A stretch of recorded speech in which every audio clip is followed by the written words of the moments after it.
ભારેથી અતિભારે વરસાદનો રાઉન્ડ શરૂ થશે। વરસાદ અંગે હવામાન વિભાગની આગાહી। આજથી 7 દિવસ ભારેથી અતિભારે વરસાદની આગાહી કરાઈ છે। આજે 10 જિલ્લામાં ઓરેન્જ એલર્ટ અપાયું છે। ભારેથી અતિભારે વરસાદની સંભાવનાઓ છે। બનાસકાંઠા, સાબરકાંઠા, ગાંધીનગર, અરવલ્લી, મહીસાગર, દાહોદ, તાપી, ડાંગ, નવસારી, વલસાડ ઉપરાંત દમણ અને દાદરાનગર હવેલીમાં આજે ભારેથી અતિભારે વરસાદ વરસી શકે છે। તો 13 જિલ્લામાં આજે ઓરેન્જ એલર્ટ અપાયું છે। અમદાવાદ સહિત 13 જિલ્લામાં અમરેલી, ભાવનગર, પાટણ, મહેસાણા, ખેડા, આણંદ, પંચમહાલ, વડોદરા, છોટાઉદેપુર, ભરૂચ, નર્મદા, સુરતમાં ભારે વરસાદની આગાહી કરાઈ છે। આજે અમદાવાદના કેટલાક ભાગોમાં વરસાદ વરસી શકે છે। 7 દિવસ માછીમારોને દરિયો ન ખેડવા તાકીદ કરાઈ છે।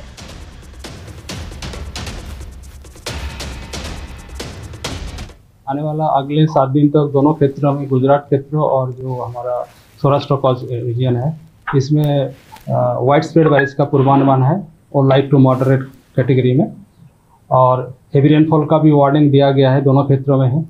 सौराष्ट्र कच्छ के लिए अगले 7 दिन हेवी रेनफॉल का वार्निंग आइसोलेटेड प्लेसेस में दिया गया है, और जो गुजरात रीजन में अगले 2 दिन मतलब 2 तारीख और 3 तारीख के लिए heavy to very heavy isolated places में, और जो 4 तारीख के हेवी रेनफॉल का वार्निंग आइसोलेटेड प्लेसेस में दिया गया है।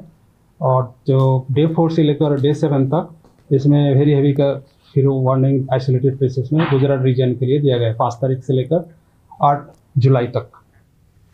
સુરતના ખાડીપુરે તબાહી મચાવી છે। ટેક્સટાઇલ માર્કેટના વેપારીઓને ભારે નુકસાન પહોંચ્યું।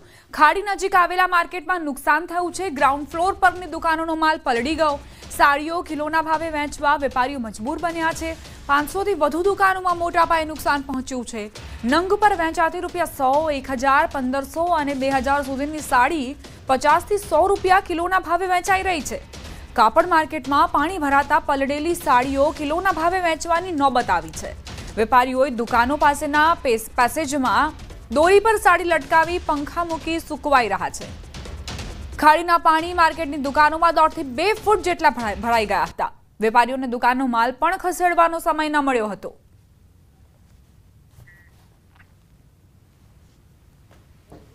$100 करोड़ के ऊपर का नुकसान हुआ। प्रति दुकान में लगभग 20 से 25 लाख रुपए का नीचे का फर्श में जो पड़ा हुआ था माल पूरी तरह डैमेज हो गया है।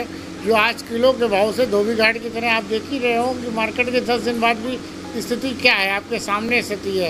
बार बार ये कोशिश की जा रही है, मतलब काफ़ी दिक्कत का विषय। व्यापारियों का आंसू नहीं पूछ रहे हैं कि क्या करेगा क्या नहीं करेगा आने वाले समय में, क्योंकि साड़ी 10% के रेट से बिक रही है।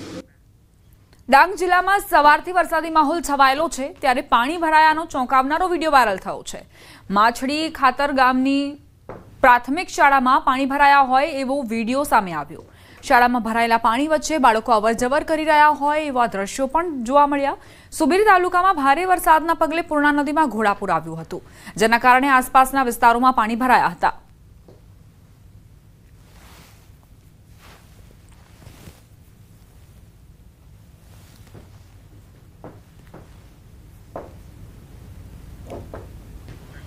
ડાંગ જિલ્લામાં મોડી રાત્રે ધોધમાર વરસાદ વરસ્યો। વઘઈના ઝાવડા ગામમાં ફરી વળ્યા પાણી।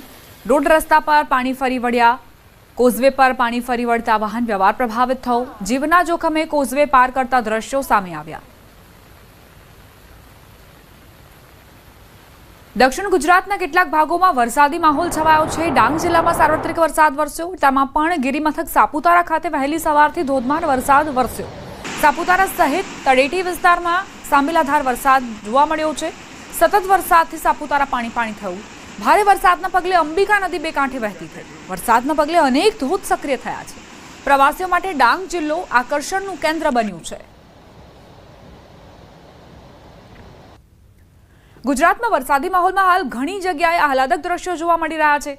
વરસાદી માહોલમાં નદી નાળા અને ઝરણા જીવંત બન્યા છે। ડાંગ જિલ્લામાં વરસાદના પગલે અનેક ધોધ સક્રિય થયા। ડાંગ જિલ્લાના ગીરા ધોધ બાદ અનેક ધોધનો નજારો ડાંગમાં જોવા મળ્યો।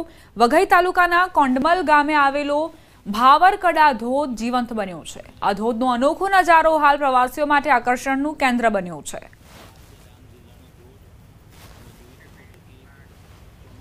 બનાસકાંઠાના દાંતા તાલુકાના છાપરી ગામની પ્રાથમિક શાળામાં ભણવા માટે વિદ્યાર્થીઓને રોજ નદી પાર કરવાની ફરજ પડે છે, કારણ કે શાળાએ જવાનો રસ્તો નદીમાંથી પસાર થાય છે અને ચોમાસામાં નદીમાં આવતા પાણી જે બાળકો માટે મુશ્કેલી બની રહ્યા છે। ઘણીવાર શિક્ષકો બાળકોને ઉંચકીને ડુંગરો મારફતે શાળાએ લઈ જાય છે। વર્ષોથી નદી પર પુલની માંગ કરાઈ છે, પણ તે પણ સંતોષાઈ નથી। આમ ખરાબ રસ્તા, પુલની કમી અને તંત્રની લાપરવાહી એ તમામ વચ્ચે બાળકોનું ભવિષ્ય અંધારામાં છે। સ્કૂલ નહીં જવા મોકલતા નહીં મોકલતા તો નહીં જવાય નદીમાં। હા, અને વધારે પાણી હોય તો ડુંગર ચડી જાય। કોના હાથે? મેડમ હતી। મેડમ હાથે ડુંગર ચડી જાઓ અને વધારે પાણી હોય તો 11 વાળા નહીં મોકલતા તો નહીં જવાય। બાળકોને અમે જાતે ઉતારીએ છીએ અને જાતે લઈ જઈએ છીએ સાહેબ। કોઈની ચિંતા કર્યા વગર, અમારી ચિંતા કર્યા વગર બાળકોને ઉતારીએ છીએ અને પછી બહુ વરસાદ આવે તો પછી ડુંગરા પર ચડીને જઈએ છીએ અને પછી અમારે પાણીની એ સગવડ નથી, જમવાની એ સગવડ નથી, કારણ કે બધાનું જમાઈએ જ, આજુબાજુ કોઈ જ ચોખ્ખું નથી। દાંતા તાલુકો મહત્તમ આદિવાસી અને પછાત વિસ્તાર માનવામાં આવે છે। કહેવાય છે કે જે ઊંચા અને અંતરિયાળ વિસ્તારમાં જે સરકારી કામગીરી કરવામાં આવે છે ક્યાંક ને ક્યાંક આંગળી ચીંધાઈ રહી છે અને જાણે કોઈ જોવા જ ન આવતો તેવા પ્રકારની કામગીરી કરવામાં આવે છે અને એવી બોગસ કામગીરી કરવામાં તેનો તાજા દાખલો બતાવવા માંગીશ, આપને ચોક્કસપણે બતાવીશ કે આ જે રીતે છે આ છાપરી, શરત છાપરી જે છે, શરત છાપરીના શાળાના ફરતે બોક્સ કન્વર્ટની જે કામગીરી કરવામાં આવી છે એનું બોર્ડ મારેલું આપ જે જોઈ રહ્યા છો, બોક્સ કન્વર્ટની કામગીરી કરવામાં આવી છે અને આ દ્રશ્યો બતાવવા માંગીશ કે આ જે દ્રશ્ય છે બોક્સ કન્વર્ટના કામ જે છે આ રીતે આપ જુઓ છો બોક્સ કન્વર્ટની કામગીરી કેવી થયેલી છે। આ જોઈએ આ રોડ જે છે માનો છો કોઈ કેટલા રૂપિયા વપરાયા હશે અને કેટલા રૂપિયા ખવાયા હશે, આ એનો તાજા દાખલો છે। અમે આક્ષેપ નથી કરી રહ્યા, પણ ચોક્કસપણે કામ જોઈને ચોક્કસપણે ઈચ્છા થઈ રહી છે કે ચોક્કસ આ બોગસ કામગીરી કરવામાં આવી છે અને ક્યાંક ને ક્યાંક કોઈકની મિલીભગત હોવાના કારણે શાળાને જે બોક્સ કન્વર્ટની કામગીરી કરવામાં આવી છે તે ક્યાંક ને ક્યાંક ચાડી ખાઈ રહી છે ભ્રષ્ટાચારની। ચોક્કસપણે સરકારે આ બાબતની તપાસ હાથ ધરવી જોઈએ। જો આ ચોક્કસપણે બતાવીશ કે આ જે બોક્સ કન્વર્ટની કામગીરી કરવામાં આવી છે 2021-22 કરવામાં આવી છે અને હાલ હજી 2025 ચાલી રહ્યું છે। જોવો છો કે 3 વર્ષમાં જે આ કામગીરી છે, આ 3 વર્ષની કામગીરી આપ જોઈ રહ્યા છો કે જે રોડ રસ્તા શું કાંકરા નથી દેખાતા, માત્ર ને માત્ર એક પથ્થર જ દેખાય છે અને આ પથ્થરને લઈ આ બોક્સ કન્વર્ટની કામગીરી સામે અહીંયા ચોક્કસ આક્ષેપ થઈ રહ્યા છે અને અહીંયા એક પ્રશ્નાર્થ થઈ રહ્યો છે કે આ કામગીરી કરાવનાર કોન્ટ્રાક્ટર કોણ હોઈ શકે, કેવી કામગીરી કરી છે। સરકારે આવા જે કોન્ટ્રાક્ટર હોય ખરેખર તેને બ્લેકલિસ્ટ કરવી જોઈએ, તેથી કરીને અંતરિયાળ વિસ્તારમાં આવી કામગીરી ન થઈ શકે। મહેન્દ્ર અગ્રવાલ, NewsEighteen ગુજરાતી, છાપરી, અંબાજી। ભરૂચમાં વરસાદી સિઝનમાં ડહેલી ગામના લોકો માટે મોટી સમસ્યા ઊભી થાય છે। આ વિસ્તારના લોકોમાં કોઈ મરણ થાય તો ધસમસતા પાણી વચ્ચેથી નનામી કાઢવી પડે છે। વાલિયા તાલુકાના ડહેલી ગામના લોકો પુલિયાના અભાવે ધસમસતા કીમ નદીના પ્રવાહમાં નનામી લઈ જવા મજબૂર બન્યા છે।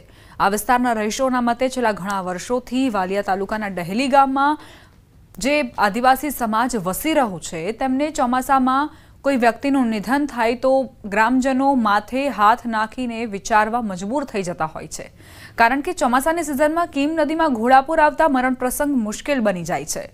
ખાસ કરીને અંતિમ સંસ્કાર માટે નદી ઓળંગવી અતિ કઠિન બને છે। આ સ્થિતિમાં પણ ગ્રામજનો કમરસમા પાણીના પ્રવાહમાં જીવના જોખમે નદી પાર કરી અંતિમ ક્રિયા માટે જાય છે। મંગળવારની સાંજે કેડસમા કીમ નદીમાંથી નનામી લઈ જીવના જોખમે લોકો પસાર થતા જોવા મળ્યા। આ અંગે ગ્રામજનોએ અનેકવાર ધારાસભ્ય, ગ્રામ પંચાયત અને તાલુકા પંચાયત સહિત ઉચ્ચ કક્ષાએ રજૂઆત કરી, પરંતુ તેમની માંગ સંતોષાઈ નથી। અમારે સ્મશાન છે નદીની પાર છે, પેલી બાજુ કીમ નદીની પાર। હવે અમારે નદીમાં પાણી આવી ગયેલું હોય તો અમારે એટલી બધો પ્રોબ્લેમ થાય છે, નનામીને પેલી પાર લઈ જવાની સ્મશાનમાં લઈ જવા માટે અમને એટલો બધો પ્રોબ્લેમ થાય છે અને વર્ષો થઈ ગયા આ પ્રોબ્લેમ બધી જગ્યાએ રજૂઆત કરી તોય એનું કોઈ નિરાકરણ આવતું નથી। અમારે સામાન્ય એક નાળા જેવા પુલની જરૂર છે તોય એ કોઈ બનાવી શકતું નથી અહીંયા ગાડી તો। ભાવનગર જિલ્લામાં ચોમાસાના આરંભે જ જળસુખ થઈ ગયું છે। ડઝન જળાશયોમાંથી કેટલાક તો અત્યારથી જ ઓવરફ્લો થઈ ગયા છે। હાલમાં બગડ, રોજકી ડેમ ઓવરફ્લો છે તો શેત્રુંજી અને રંઘોડા ડેમ છલક સપાટીએ છે। ભાવનગર જિલ્લામાં 12 મોટી સિંચાઈ યોજનાઓ આવેલી છે, જેમાં સૌરાષ્ટ્રની ભાવનગર જિલ્લાના પાલિતાણા ખાતે આવેલી સૌની મોટી યોજના શેત્રુંજી ડેમ છે। હાલમાં આ ડેમ ઓવરફ્લો થઈ ચૂક્યો છે, જોકે સૌથી ઓછું પાણી લાખણખા ડેમમાં માત્ર ને માત્ર 6% જ જળ સંગ્રહ થયો છે। પાણીની સારી આવક થતાં ભાવનગરમાં પીવાના પાણીની સમસ્યા દૂર થશે, સાથે જ ખેડૂતોને સિંચાઈ માટે પણ રાહત થશે। 12 જેવા ડેમો છે અને ચોમાસાની શરૂઆત થવાથી અત્યાર સુધીમાં 12 ડેમમાંથી મોસ્ટ ઓફ બધા ડેમ અત્યારે 80% પૂર્ણ સપાટી સુધીમાં ભરાઈ ગયેલા છે. ચોમાસાની શરૂઆતની સિઝનમાં આટલો બધો વરસાદ પડવાથી ડેમ ભરાવાની સ્થિતિમાં હજી પણ ચોમાસું બાકી હોય, ધીમે ધીમે ડેમ ભરાશે અને તેથી પાણીની સપાટીમાં હજી પણ વધારો થવાની શક્યતા છે. સમાચાર સુરતથી પ્રાપ્ત થઈ રહ્યા છે. વેસુ વિસ્તારમાં તોફાની તત્વો બેફામ બન્યા છે. 2 યુવકોને જાહેરમાં ઢોરમાર મરાયા. કાર પાર્કિંગ માટે બબાલ થઈ હતી. 2 થી 3 લોકોએ જાહેરમાં જ 2 યુવકોને ઢોરમાર માર્યો. સમગ્ર ઘટના સીસીટીવીમાં કેદ થઈ છે. સુરતમાં અસામાજિક તત્વોને કાયદો વ્યવસ્થાનો કોઈ જ ભય નથી. આ સીસીટીવી ફૂટેજ તેનો પુરાવો આપી રહ્યા છે. નજીવી બાબતને લઈને બબાલ થઈ, કાર પાર્કિંગને લઈને બબાલ થઈ. કઈ રીતે તોફાની તત્વો એકબીજા પર માર વરસાવતા જોવા મળ્યા. 2 યુવકોને જાહેરમાં ઢોરમાર મરાયો. સંવાદદાતા કીર્તેશ જોડાઈ ગયા છે. કીર્તેશ, શું ઘટનાક્રમ હતો? બિલકુલ, સુરતના વેસુ વિસ્તારની ઘટના છે. ત્યાં ગાડી પાર્કિંગ જેવી સામાન્ય બાબતે 3 જેટલા યુવાનો દ્વારા 2 યુવકોને જાહેરમાં ઢોરમાર મારવામાં આવ્યા હતા. સમગ્ર ઘટના સીસીટીવીમાં કેદ થવા પામી હતી. જોકે સીસીટીવી વાયરલ થતાની સાથે જ પોલીસે આ મામલે ગુનો દાખલ કરી તપાસ શરૂ કરી છે. પણ સૌથી મહત્વની વાત છે, જાણે સુરતમાં કાયદાનો ડર લોકોને રહ્યો નથી તેવું લાગી રહ્યું છે. કારણ કે સામાન્ય બાબતે ગમે તે વ્યક્તિ પર હુમલો અથવા તેમને માર મારવાની ઘટનાને અંજામ આપતા હોય છે. ખાસ કરીને જોતા નથી કે નજીકમાં રહેલા સીસીટીવીમાં તેઓ કેદ થઈ જતા હોય છે. ત્યારે આવી જ ઘટના સામે આવી છે અને પોલીસ હવે કાર્યવાહી શરૂ કરી છે. આભાર કીર્તેશ, જાણકારી આપવા માટે. અંધશ્રદ્ધાના દૂષણ સામે આંખ ઉઘાડતો એક કિસ્સો સામે આવ્યો છે. આ કિસ્સો દરેક માટે દાખલારૂપ બન્યો છે. ધૂણતા ભુવાના કહેવાથી એક વ્યક્તિને 11 લાખ ગુમાવવાનો વારો આવ્યો. ભુવાએ કહ્યું 11 લાખ રૂપિયાનું ધૂપ કરો અને 2 કરોડ રૂપિયાનો વરસાદ થશે. કાળા જાદુથી રૂપિયાના વરસાદની વાત સાંભળી અને યુવકે પોતાનું ઘરનું ઘર મોર્ગેજ કરી 6 લાખ રૂપિયાની લોન મેળવી લીધી અને તે પણ ભુવો લઈ ગયો.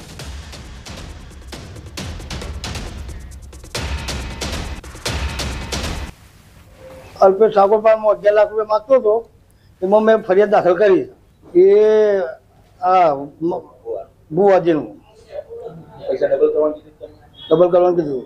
એટલે સાહેબ અમારી જોડે એક ફ્રોડ થયું બહુ મોટું, જેથી કે એક વડાલીનું વતની છું અને બાજુમાં વેરાવળ જોડે એક રાવલ ગામ છે. એમાં અલ્પેશજી ઠાકોર એક મહાકાળીમાંના ભૂ હતા અને અમે અમારી બેન બીમાર હતી એટલે અમે ત્યાં જતા. પછી અમને વાત કરી કે તમે આટલા આપશો તો અમે તમને આટલા પૈસાનો વરસાદ કરી આપશું. એમને પેલા બધું પૂછીને મને થોડુંક ડેમો બતાવ્યો. પૈસાનો એટલે પેલા જુલડી જેવું હતું, માટકી જેવું.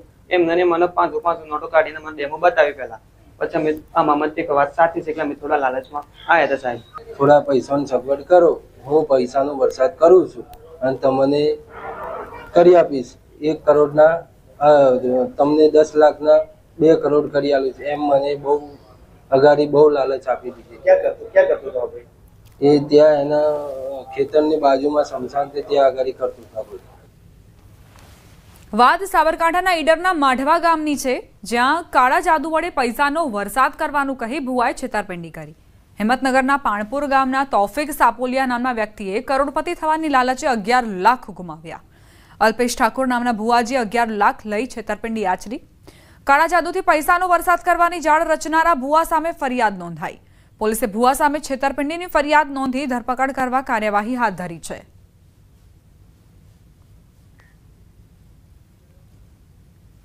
એમને 11 લાખ તમે મને આપો તો હું તમને એના 10 ગણા એટલે કે 2 કરોડ કરી આપીશ એવી લોભામણી એમને લાલચ આપી.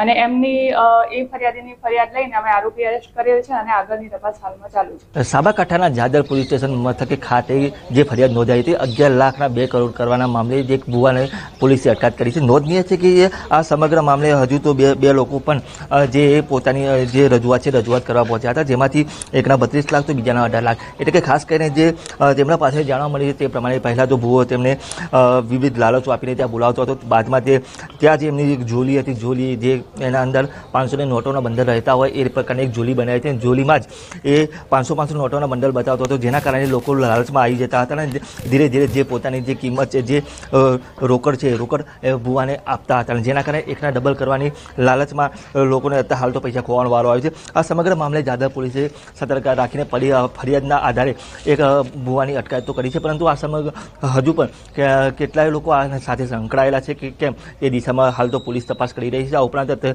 હજુ સુધી એક ફરિયાદી બાદ અન્ય 2 લોકો પણ આવ્યા છે। આ ઉપરાંત હજુ પણ કેટલા લોકો આ જે ભુવાનો છેતરપિંડીનો ભોગ બન્યા છે તે દિશામાં પણ પોલીસે તપાસ હાથ ધરી છે અને જેટલા લોકો ભોગ બન્યા હોય તે તમામને જે અત્યારે હાલ તો જે ફરિયાદી પોલીસ સ્ટેશન ખાતે પહોંચી રહ્યા છે અને પોતાની જે આપવીતી કે કઈ રીતે જે પૈસા આપ્યા હતા અને એકના ડબલની લાલચમાં કઈ રીતે પૈસા ખોવાનો વારો આવ્યો એ પણ જણાવી રહ્યા છે અને હાલ તો સમગ્ર મામલે ચાલે પોલીસે આરોપીની અટકાયત કરી